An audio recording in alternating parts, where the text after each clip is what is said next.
Pernah nggak sih kalian lagi dengerin playlist Spotify, terus tiba-tiba mikir, loh kok bisa pas banget gini lagunya? Seolah-olah aplikasinya itu bisa baca pikiran kita. Nah, hari ini kita bakal bongkar sihir di balik personalisasi Spotify. Gimana caranya? Mereka mengubah data kita semua menjadi pengalaman musik yang rasanya tuh dibuat khusus untuk kita masing-masing. Oke, coba deh kita bayangin ini. Kita semua pasti pernah ngalamin. Ini tuh mirip kayak pas kita di restoran yang menunya tebel banget. Saking banyaknya pilihan, ujung-ujungnya kita pesan yang itu-itu lagi kan. Nah, itulah yang namanya paradoks pilihan. Sebuah tantangan besar yang harus dipecahkan sama semua layanan streaming, termasuk Spotify. Di bagian pertama ini, kita bakal bedah dulu nih tantangan raksasa yang dihadapi Spotify. Ini bukan cuma soal bikin aplikasi yang kelihatannya bagus, tapi tentang gimana caranya kita bisa berenang di lautan konten yang luar biasa luas buat nemuin satu lagu yang pas buat kita. Jadi, penting banget buat kita ngerti ngatasin paradoks pilihan ini butuh lebih dari sekedar tampilan yang cantik. Ini tuh masalah yang teknis banget. Spotify pakai data buat ngelakuin semuanya, mulai dari bikin playlist personal kayak Discover Weekly, ngerekomendasiin artis baru, sampai nyesuaiin halaman depan aplikasinya buat setiap pengguna. Kalau dirinci, ada 4 masalah utama yang harus mereka atasi. Pertama, beban informasi berlebih. Jutaan lagu malah bikin pengguna pusing sendiri. Kedua, masalah penemuan. Kita jadi kejebak sama lagu yang itu-itu aja dan susah nemuin yang baru. Ketiga, relevansi pribadi yang rendah. Rekomendasinya terasa umum banget, nggak kena di hati. Dan yang terakhir, pengguna berhenti menggunakan. Karena frustrasi, akhirnya ya udah, aplikasinya ditutup. Oke, terus gimana solusinya? Nah, disinilah kita masuk ke bagian kedua. Kita bakal lihat gimana Spotify memulai semuanya dengan satu hal, mendengarkan data penggunanya. Kita akan bahas 3 jenis data utama yang mereka kumpulin buat ngertiin kita. Setiap tindakan kecil yang kita lakuin itu ngasih sinyal loh. Misalnya, kalau kamu skip lagu di 10 detik pertama, Spotify langsung tahu, oke, dia nggak suka lagu ini. Tapi kalau kamu dengerin sampai habis atau bahkan diulang-ulang, wah itu sinyal positif yang kuat banget. Data inilah fondasi buat ngebaca selera musik kamu.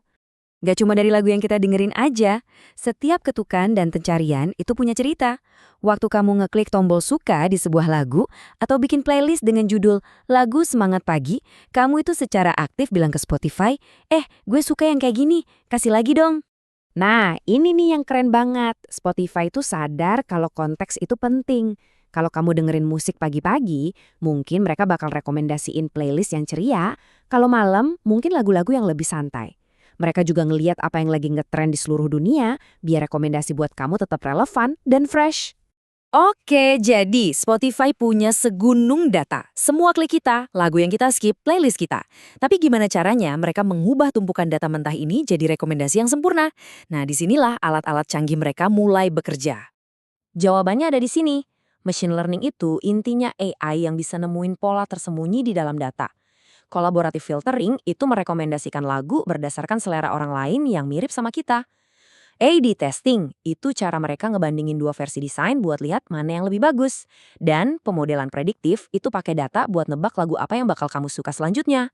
Nah, collaborative filtering ini penjelasannya simpel banget. Ini tuh persis kayak waktu kita belanja online terus ada tulisan pelanggan yang beli ini juga beli, itulah dia. Spotify nerapin ini ke musik.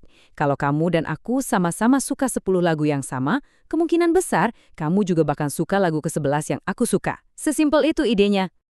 Oke, data udah, analisis udah. Tapi ada satu lagi bahan rahasia yang bikin semuanya jadi satu. Di bagian ini, kita akan lihat gimana Spotify ngegabungin semua data itu dengan filosofi desain yang berpusat pada manusia. Intinya gini, teknologi doang itu nggak cukup. Spotify punya tim ahli musik, iya manusia beneran, yang tugasnya menyusun playlist dan bantu ngelatih algoritma mereka. Ini yang mastiin rekomendasinya nggak cuma akurat secara data, tapi juga punya rasa dan sentuhan manusiawi. Mereka itu ngikutin proses yang runut banget. Pertama, berempati, di mana mereka benar-benar coba ngertiin kita sebagai pendengar. Kedua, mendefinisikan, nentuin masalah apa sih yang mau diselesain. Ketiga, beride, mereka brainstorming ide-ide gila. Keempat, membuat prototipe, yaitu ngebangun versi uji coba. Dan kelima, yang paling penting, menguji ide itu langsung ke pengguna nyata. Nah, semua teori, data, dan desain tadi bentuknya jadi apa sih di aplikasi yang kita pakai sehari-hari? Di bagian ini, kita bakal lihat fitur-fitur ikonik Spotify yang lahir dari semua proses rumit yang udah kita bahas tadi. Inilah hasilnya, fitur-fitur yang kita kenal dan suka.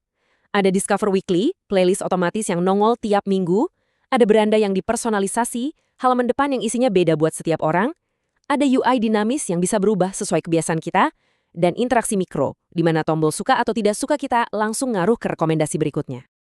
Oke, kita udah lihat prosesnya. Sekarang, apa sih dampaknya? Kenapa semua ini penting banget?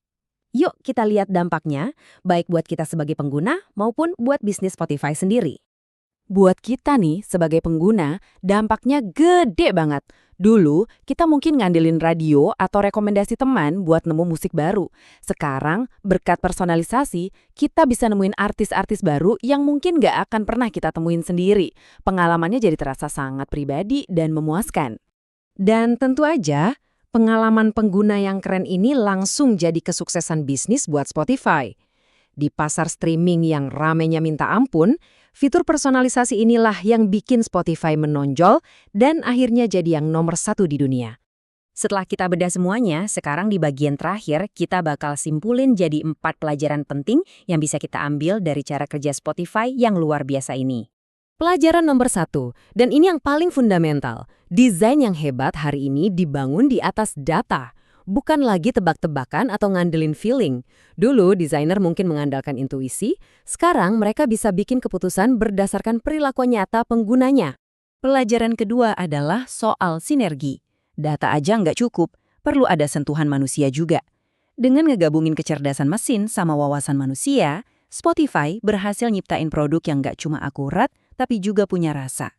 Kombinasi keduanya ini yang bikin hasilnya jadi luar biasa.